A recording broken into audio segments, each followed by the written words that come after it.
دو تین شعر ہو گئے. ایک نظم فلسطین کی پکار، عرض قدس کی پکار. میں عرض قدس ہوں، دین محمد مصطفیٰ کے ماننے والوں، اے توحید و رسالت کے پرستاروں، ملت اسلامیہ کے تخت برداروں. میں کب سے کربلائے عصر میں تنہا کھڑا ہوں، بڑی مشکل بڑی حسرت سے ایک ایک کی طرف میں دیکھتا ہوں. کیا ہے ظالموں نے بند مجھ پر آبودانہ، شکستہ ہے میری تلوار. میں محصور ہو کر رہ گیا ہوں اور اپنے دشمنوں کے درمیان مجبور ہو کر رہ گیا ہوں. خدا جانے تمہیں اس کی خبر ہے یا نہیں ہے، خدا جانے تمہیں اس کی خبر ہے یا نہیں ہے. نہتے اور اپنے دشمنوں کے درمیان محصور ہو کر رہ گیا ہوں.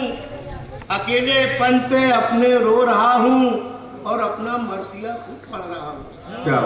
خدا جانے تمہیں اس کی خبر ہے یا نہیں ہے. میری بہنوں کی عصمت کو سرے بازار لوٹا جا رہا ہے، میری ماؤں کو روندا جا رہا ہے. جگر گوشوں کو میرے کر رہے ہیں ذبح فرزندان ابلیس. میرے آنگن میرے بچوں کو نیزوں پر اچھالا جا رہا ہے.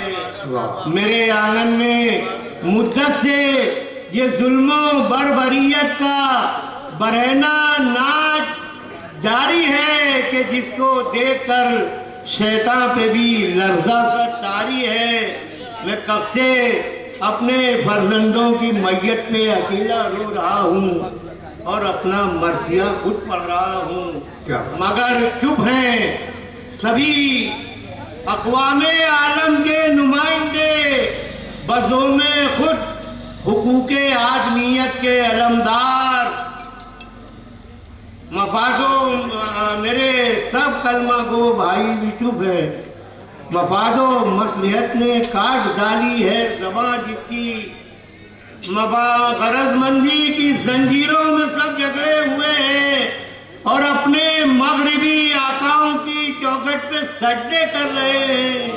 بھلے سے ملی غیرت خاک ہوتی ہے تو ہو جائے، خدا ناراض ہوتا ہے تو ہو جائے، مگر یہ مغربی آقا نہ روٹھے، مگر یہ مغربی آقا نہ روٹھے. خدا کا کہ ان کے مغربی آقاؤں کو اچھا نہیں لگتا خدا پر اور محمد مصطفیٰ کے دین پر ایمان لے آنا. انہیں نفرت ہے آواز اذان سے اور نمازوں سے، انہیں نفرت ہے قرآن سے، انہیں نفرت مسلمان سے، انہیں نفرت ہے اسلامی نظام زندگانی سے. یہ سب کچھ دیکھ کر بھی چپ ہے میرے کلمہ گو بھائی جنہیں اللہ نے بخشی ہے طاقت بھی حکومت بھی. سبھی اقوام عالم کے نمائندے بھی چپ ہیں، بزوم خود حقوق آدمیت کے علمدار.